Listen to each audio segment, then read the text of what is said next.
So today I want to make a video that is different for my channel.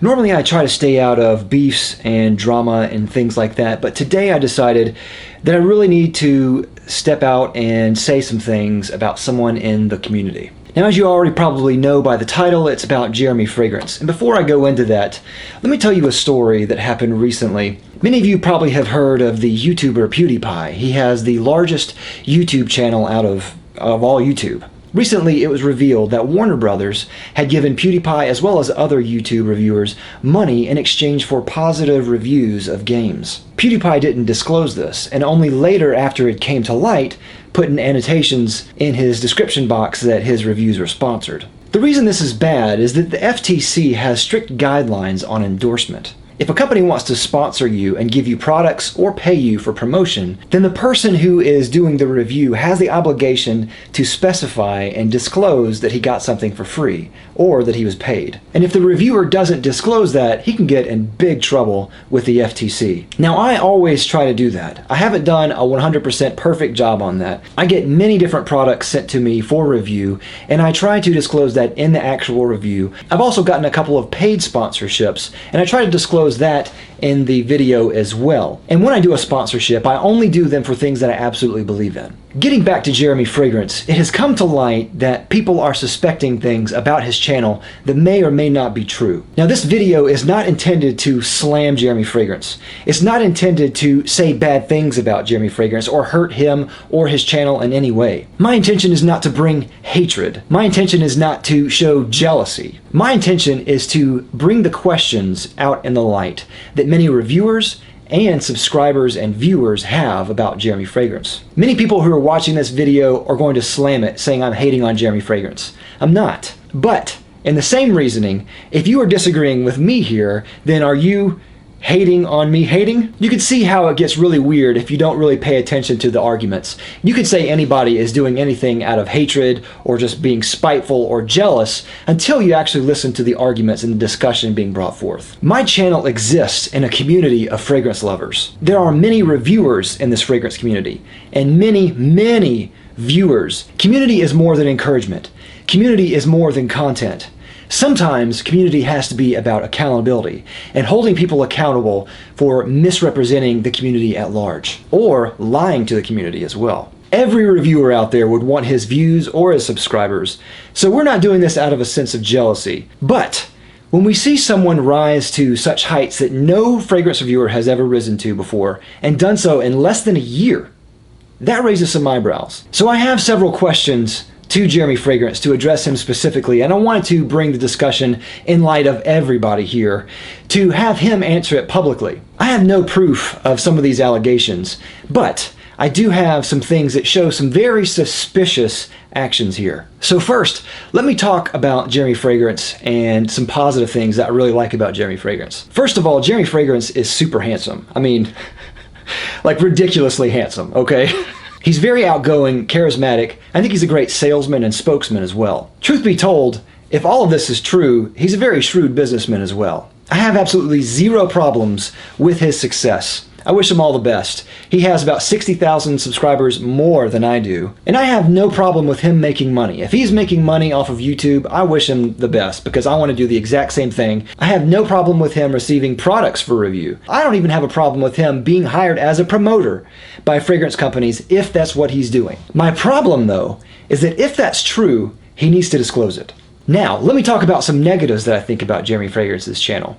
I do not like the direction of his channel. I think it's a very caveman approach that reduces the experience of a fragrance to trying to have sex with a woman. That both objectifies women and is obviously sexist towards them, and it's demeaning to men. And if we're reducing an experience of fragrance down to a sexual act, how ridiculous is that?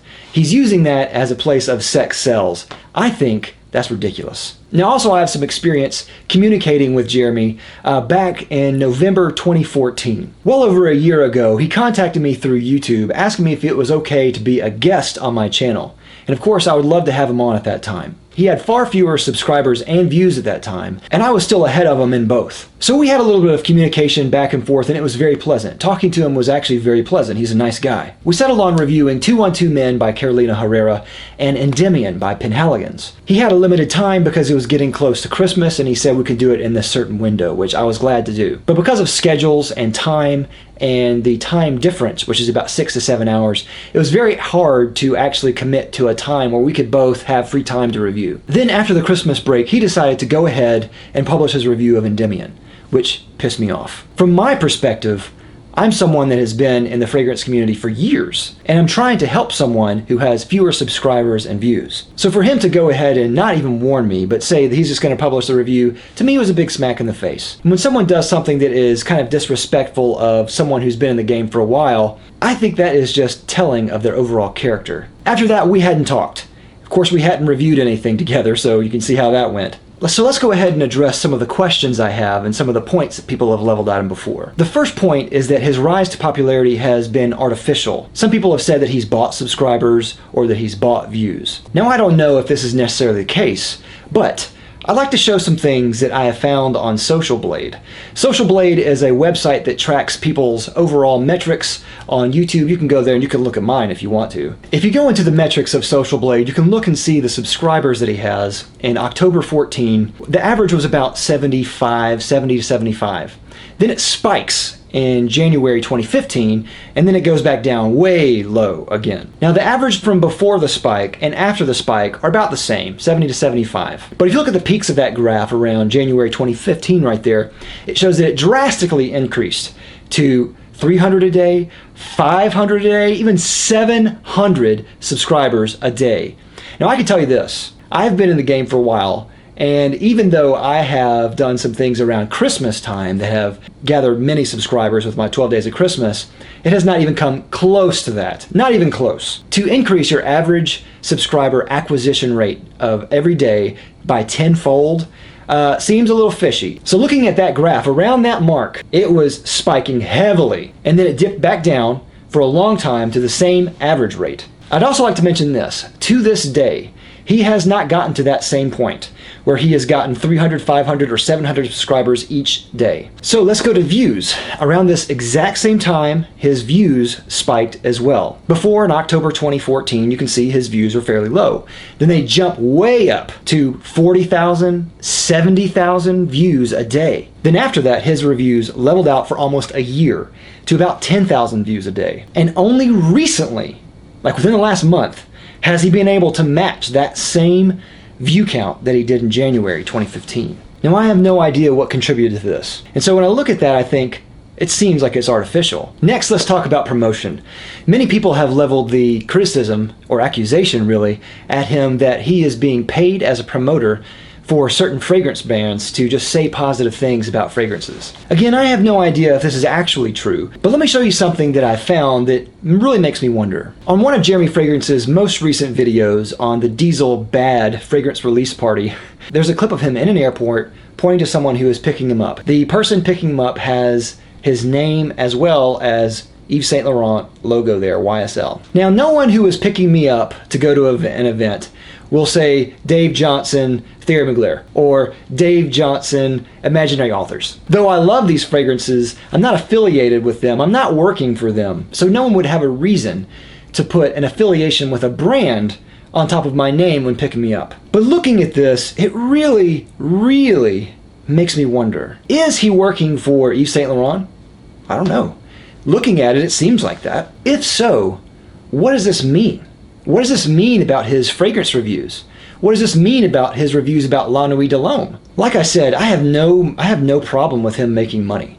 I have no problem with him even being a promoter of YSL. I only have a problem if he's doing it with the intention of keeping it secret. Because if he keeps it secret and he pretends to be an objective reviewer, reviewing a fragrance and giving his honest opinions, that's a conflict of interest there. It's a conflict of interest to give your honest opinions of a fragrance when you are being paid by the fragrance reviewer to give your positive review. Look, no one bats an eye when Matthew McConaughey, Johnny Depp, or Brad Pitt promote a fragrance and they're in an advertisement. But we all know what they're there for. They're there to be a face for that brand. They were paid to do it. They're not giving their opinions on the fragrance and saying it's good and pretending to be honest and objective about it. Let's just imagine a world where imaginary authors paid me to promote their fragrances. What would that say about all of my imaginary authors reviews if I didn't say that, if I just kept that hidden? What would that communicate to the viewer?